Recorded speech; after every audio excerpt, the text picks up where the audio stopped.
கலைஞர் மகளிர் திறன் மேம்பாட்டு மையம் திறப்பு விழாவில் முதல்வர் ஸ்டாலின் உரையாற்றி வருகிறார். அந்த காட்சியை பார்ப்போம்.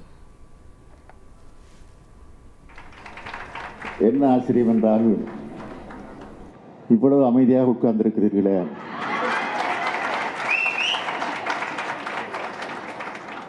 அது ஆயிரக்கணக்கில் திரண்டிருக்கக்கூடிய தாய்மார்களிடத்தில் இவ்வளவு பெரிய அமைதியை நான் பார்க்க முடிகிறது.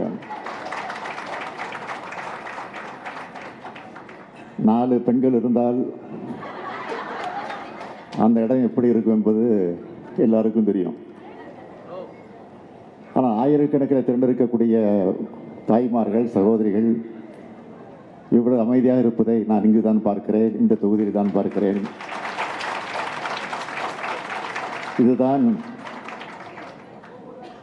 இன்றைக்கு தாய்க்குளம் அடைந்திருக்கக்கூடிய வெற்றி.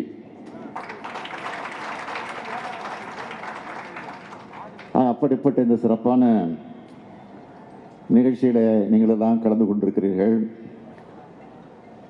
இந்த நிகழ்ச்சியுடைய முக்கியத்துவத்தை பற்றி நம்முடைய அருமை நண்பர் அமைச்சர் மா சுப்பிரமணியம் அவர்கள் மிக தெளிவாக புள்ளி விவரங்களோடு எடுத்து சொல்லியிருக்கிறார்கள்.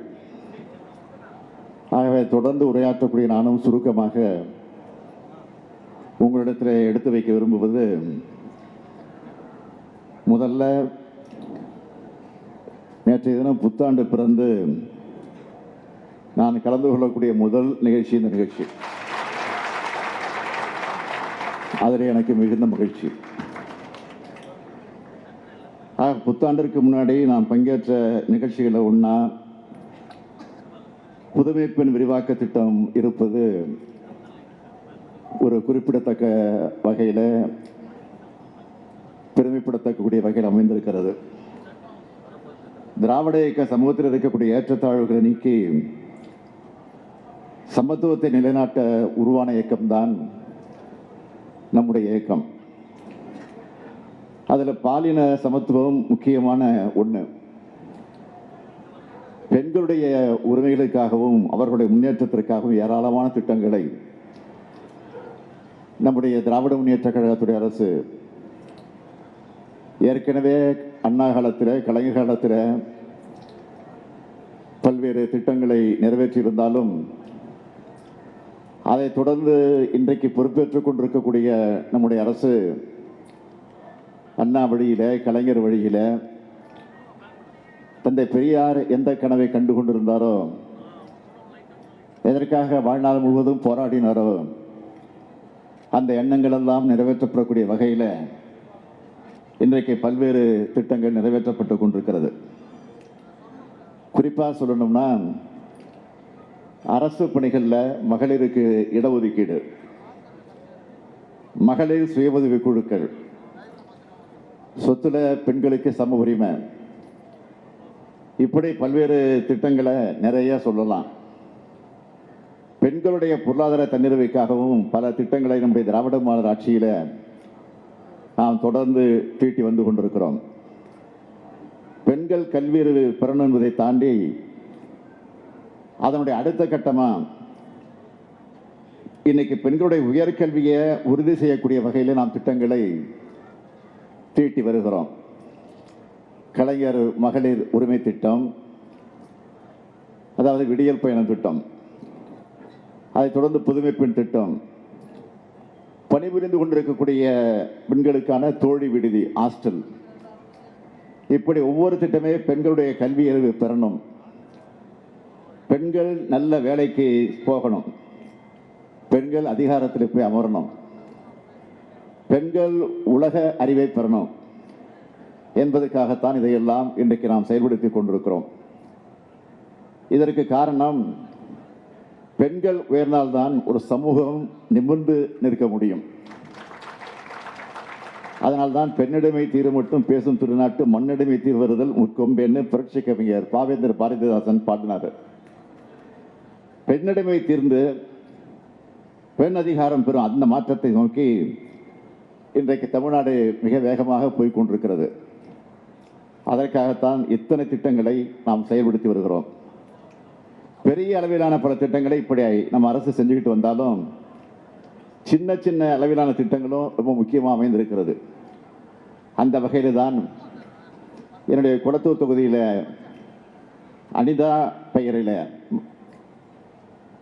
அரியலூர் பகுதியை சார்ந்த ஒரு தாழ்த்தப்பட்ட சமுதாயத்தை சார்ந்த மாணவி தன்னுடைய கனவு, மருத்துவ கனவு நிறைவேற முடியாத நிலைக்கு ஆளாக்கப்பட்டு நீட் தேர்வின் காரணமாக தற்கொலை செய்து கொண்ட அனிதா மாணவி, அந்த தங்கை அந்த அனிதா பெயரில் அனிதா அச்சீவர்ஸ் அகாடமி என்று ஒன்று ஆரம்பித்து பெண்களுக்கு திறன் பயிற்சியை என்னை தேர்ந்தெடுத்த குளத்தூர் தொகுதி மக்களுக்காக அந்த திட்டத்தை நாங்கள் நிறைவேற்றிக் கொண்டிருக்கிறோம்.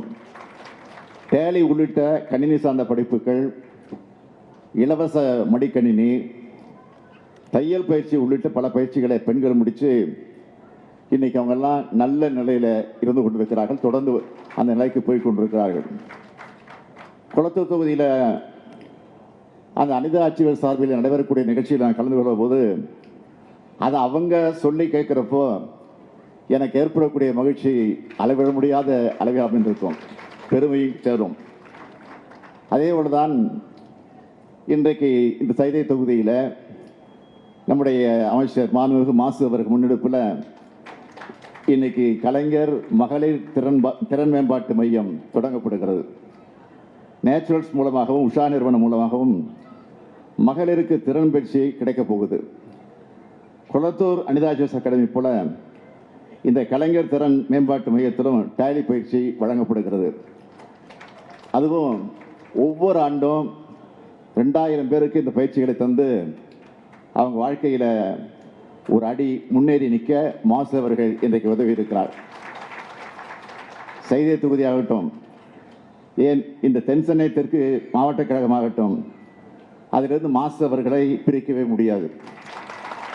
அந்த அளவு இன்றைக்கு உங்களோடு 2.5 கலந்தவராக விளங்கி கொண்டிருக்கிறார். எனவே நீங்கள் தான் அவருக்கு செல்ல பிள்ளையாக இருந்து மாசு சொன்னாலே சென்னை மேயரா, மக்கள் மருத்துவம் மற்றும் மக்கள் நல்வாழ்வுத்துறை அமைச்சரா, உடற்பயிற்சி ஆர்வலரா அவர் செஞ்ச சாதனைகளை சேர்த்து இன்னும் சில விஷயங்களை என்னுடைய நினைவுக்கு வருகிறது. குறிப்பாக 2017ஆம் ஆண்டு தமிழ்நாடு முழுக்க பல நீர்நிலைகளை, குளங்களை நம்முடைய கழகத்தினர் தூர்வார்கின்ற பணிகளை நாம் ஈடுபட்டோம். அந்த தொடங்கினது எங்கன்னா இந்த சைதாப்பேட்டையில் தான் முதல்ல. இங்கே இருக்கக்கூடிய கோதண்டராமர் கோயில் குளத்தில் தான் அந்த தூர்வாரக்கூடிய பணியை நான் வந்து தொடங்கி வச்சேன். அதை என்னால் இன்னும் மறக்க முடியாது. தமிழ்நாடு முழுக்க ஒரு ஏக்கமாக முன்னெடுத்து நாம் செஞ்சது மக்கள்கிட்ட நமக்கு மிகப்பெரிய நல்ல பெயரை அது வாங்கி தந்திருக்கிறது. அதேபோல் நடப்படுகிற மரங்கள் ஒழுங்காக பராமரிக்கப்பட்டு அந்த மரங்களாக வளர்வதை உறுதி செய்ய வேண்டும். அதையும் கவனத்தில் வச்சு ஓராண்டு முறையாக அதை பராமரிக்கக்கூடியவர்களுக்கு பசுமை காவலர் என்ற விருதுகளையும் வழங்கி ஊக்குவிச்சவர் தான் நம்முடைய மாசு அவர்கள். அதுவும் மிகவும் பாராட்டுக்குரியது. கழக செய்திகளையும் கொள்கைகளையும் தொண்டர்களிடத்திலே மக்களிடத்திலே கொண்டு சேர்ப்பதற்கு நம் வாழும் கேடயமாக இருப்பது முரசொலி. கலைஞரின் மூத்த பிள்ளையான முரசொலியில் வரக்கூடிய அறிவு சார்ந்த செவிமிக்க கட்டுரைகளை மக்களிடம் கொண்டு சேர்க்கக்கூடிய முயற்சியாக முரசொலி வாசகர் வட்டம் இன்னைக்கு தொடங்கி வைக்கப்பட்டிருக்கு. படிப்புகளாக வளர்ந்த நாம இதை பண்ண வேண்டியது நம்முடைய கடமை.